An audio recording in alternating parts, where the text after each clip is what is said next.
Hi, I'm Michael from ETS. Today on Inside the TOEFL Test, we're going inside the TOEFL iBT reading section, specifically the factual information and negative factual information questions. Factual information questions ask you to recognize information that is explicitly stated in the text. These may include facts such as major ideas, supporting details, or definitions. Negative factual information questions are similar, except that instead of only one answer being true, 3 of the 4 answers are true, and you have to determine which one is false. Factual information questions will have phrases like according to the paragraph, or paragraph X answers which of the following in the question. For negative factual information questions, look for the words not or except in capital letters.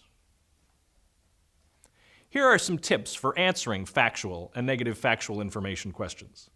Number 1, don't automatically select an answer just because it contains words or phrases from the paragraph. Make sure you carefully evaluate each option to determine if it's correct.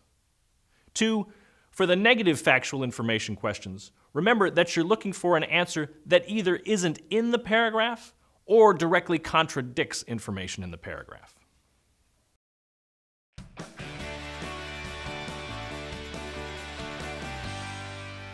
Let's look at a sample factual information question. First, here's an excerpt from a reading passage about meteorite impacts. And here's the question.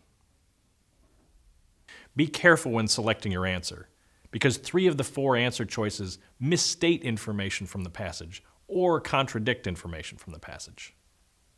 One answer we can definitely eliminate is C, because there is no mention in this paragraph of archaeologists working in the Yucatan region. Choice A looks like what is said here in the last 2 sentences, where it does say they found the crater in 1990, but they determined in 1980 that there was a meteorite impact, so it's not choice A. Choice D is incorrect because it says that they located a meteorite, which is not true because what they found was the crater and other evidence of the meteorite impact, not the meteorite itself. That leaves choice B, which is supported by the second and third sentences. The second sentence mentions the worldwide layer of sediment, and the third sentence explains how it is unique. Therefore, B is the correct answer. Now let's look at a negative factual information question. Here is another paragraph about meteorite impacts from the same reading passage. And here's the question. You know it's a negative factual information question because of the word except in capital letters. So 3 of the choices are going to match information in the paragraph, and only 1 will not. Let's see how many correct choices we can find by scanning for key words that appear in the answers like dust, sunlight, cold, dark, elements, crust, and nitric acid. We may also need to look for synonyms of these words. So if we scan the paragraph for some text about dust and blocked sunlight that corresponds to choice A, we find this, and it's a match.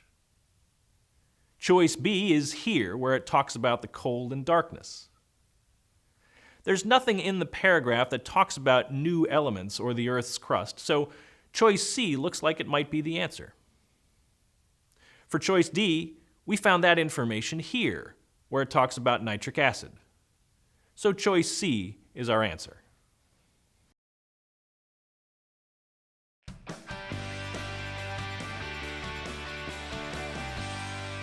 Here's a tip to help you improve your reading skills. Read news and magazine articles about various subjects as often as you can, and practice taking notes. When deciding what to write down, ask yourself, what pieces of information are important, or relevant, or credible? Then write those down, but keep the notes short. That will help you remember important information in what you read. There are lots of ways to improve your English skills. Whatever you do, keep practicing, and good luck on your TOEFL test.